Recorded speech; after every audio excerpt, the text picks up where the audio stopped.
let's learn how to play Alpine Trails.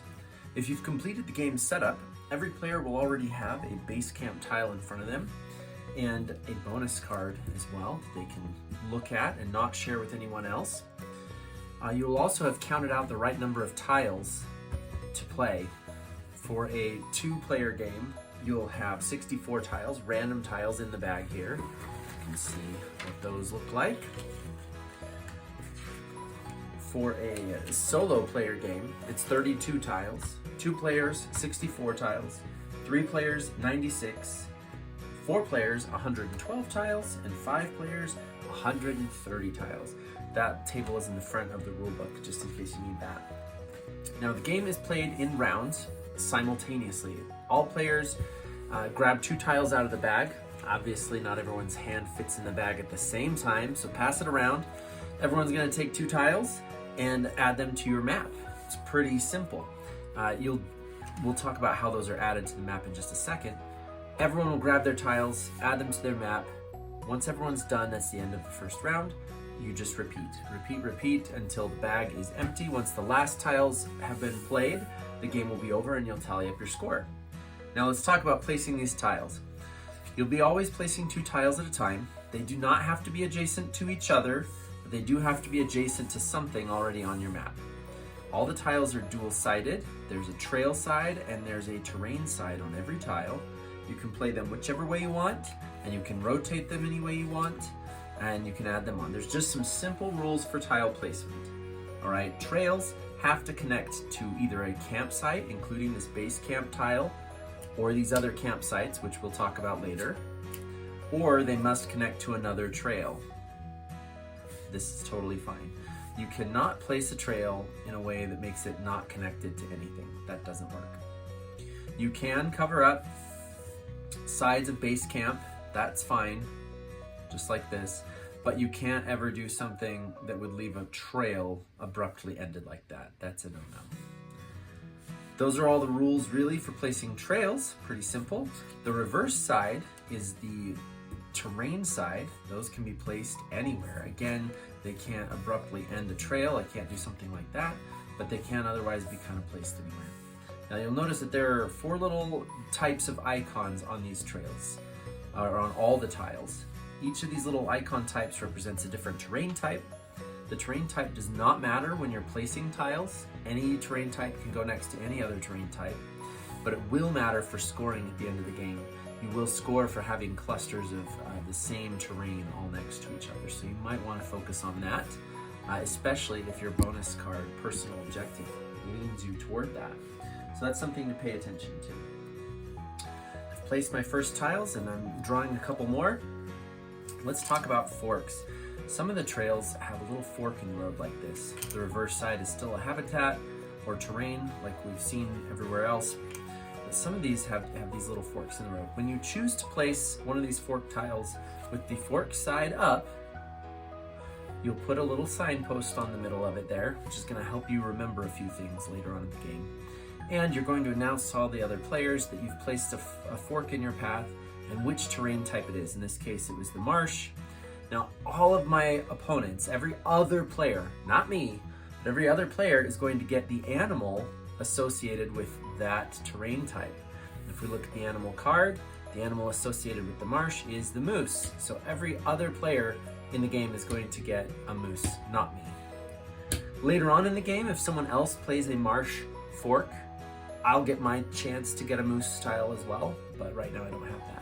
Now for the other players, the people who are getting this moose, they will save it for later until they have an opportunity to play it. The way that they'll have an opportunity to play it is if they ever have a marsh terrain tile like this. Now if you have one of these, not the trail side, just the terrain side, and you have an animal that you can play, you can put it on there. Now it has to match. The moose has to go on the marsh one, the bear has to go on the wildflowers, and so on. But all the other players who obtained their moose on this turn, they could play it immediately if they had one of these marsh tiles face up in their map, or they could save it for later until the time when they do play one like this, in which case they can put the animal on there. Every animal is going to score you points at the end of the game, so you will want to collect those if it's possible. that is how the forks work. Now, forks are a huge benefit to you when you place them because it gives you an additional trail to start working off of. Every trail that you have unfinished at the end of the game is going to give you points. Extra trails also allow you to make loops and create a whole bunch of other opportunities to score. So all the opponents get a little kind of catch up, pick me up by getting to place an animal in their environment on their map. Loops. The next thing that's interesting that you can do is you can create loops. Now this is the smallest loop you could possibly create. You can go a little bigger. This one uses a few tiles. You can make a massive loop. It doesn't matter what the size is. Whenever you complete a loop, you immediately grab a waterfall tile from the supply, and you add it immediately somewhere onto your map. Now the same tile placement rules apply. It has to be adjacent to something. You can't just float it out here in the corner, and it can't cut off a trail. But you are going to want to place it somewhere where you will likely be able to surround it. At the end of the game, waterfalls only score points for each tile that surrounds it, for a maximum of 8 points each. So maybe I want to put it here thinking that my trail can come around. I don't know. You pick what works for you. You do have to place it immediately. You can't save it for later to see if you have a better idea. Okay, we're going to keep playing here, just a couple tiles at a time.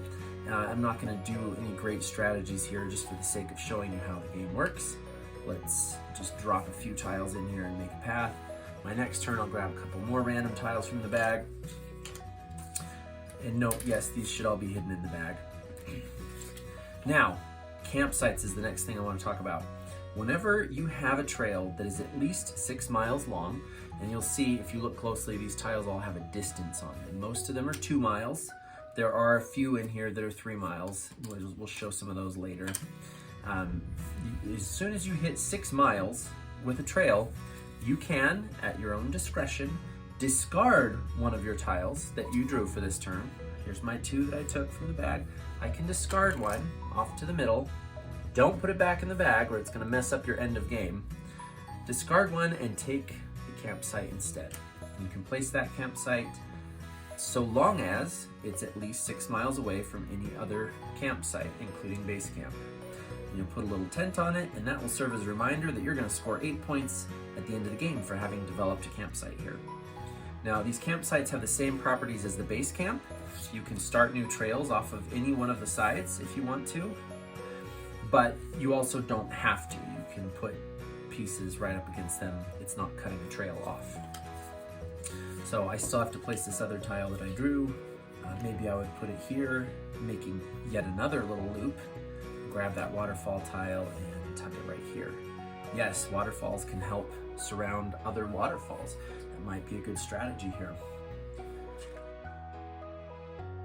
As you draw more tiles, you can make another campsite that's 6 miles away by discarding and paying another one, as long as it's 6 miles away.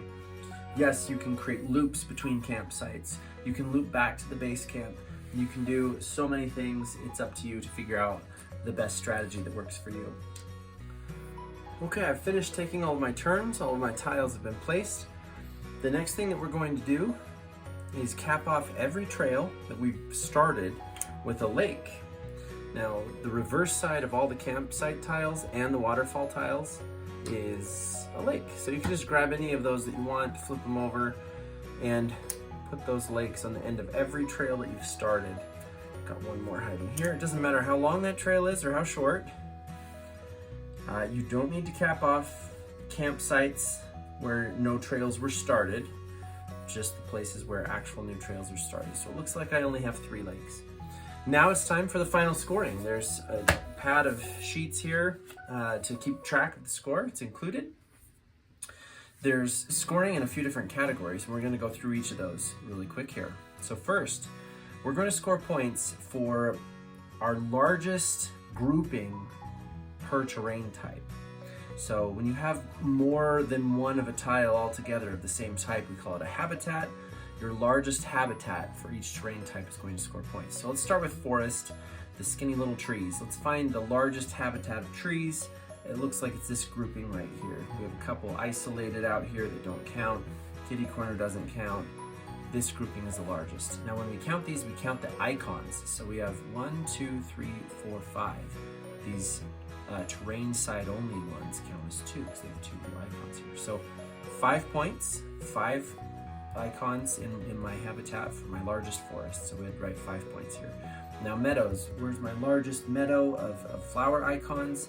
It looks like it's right here. 1, 2, 3, 4, 5, 6, 7. Yes, we even count the base camp tile here. So I have 7 that are all adjacent. Remember, kitty corner, catty corner doesn't count. It has to be adjacent. Marsh, I think it's just right here. 1, 2, 3, 4, 5. This little group right here. And rock, it'll be down here. 1, 2, 3, 4, 5, 6, 7, 8. So I put 8 points for rocks. That's all the scoring that you're going to get for the habitats. Unless your bonus personal objective card has something to do with that, but we're going to score that at the end. Now, waterfalls. You get 1 point for every tile surrounding your waterfall.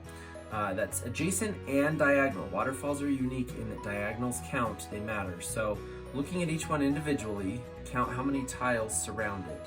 So we have 1, 2, 3, 4, 5, 6, 7, 8. All 8 tiles surrounding this waterfall are placed, so we get 8 points for this waterfall. This one as well is surrounded by 8, so we get 8 for this one too. And then this waterfall is only surrounded by 1, 2, 3, 4, 5, 6. There's a couple that aren't placed here, so we only get 6 points for this waterfall. So 8 and 8 is 16, and 6 more is 22 for waterfalls. So we put 22 down here. Lakes. Each of the lakes that you placed is 2 points each, so I'm going to get 6 points for lakes. This is important because if you're in those last few turns of the game and you don't know what else to do, it's always worthwhile to just start another little path, because you'll get a lake, you'll get a couple points out of it. There's always something you can be doing to score. Campsites. Each campsite is worth 8 points each. That's simple enough. I have my 8 and 8 is 24.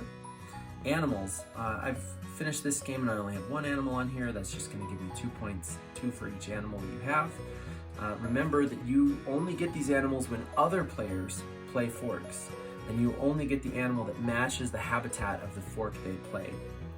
So you can also only ever have 1 of each animal type. So even though I have space for another goat here, if someone else had played another rock fork in the road and would have told everyone to take a goat, I couldn't take a second one because I already have one. There's only enough for 1 for every player in the game. So that's a little note on the animals. Longest trail is an interesting one. To help you count this, it's the longest trail that ends in a lake. So let's just start by looking at the lakes. This lake is very simple. It's only a 2-mile trail connecting me back to base camp. Now looking at this one, we're only counting this as 4 miles. Why? Because when we're counting the longest trail, it's an out and back from the most recent intersection. So that could be a campsite, a base camp, or a fork. We don't go through those when we're counting the longest path. We only go from the last one, if that makes sense. So this out and back path is only 4 miles.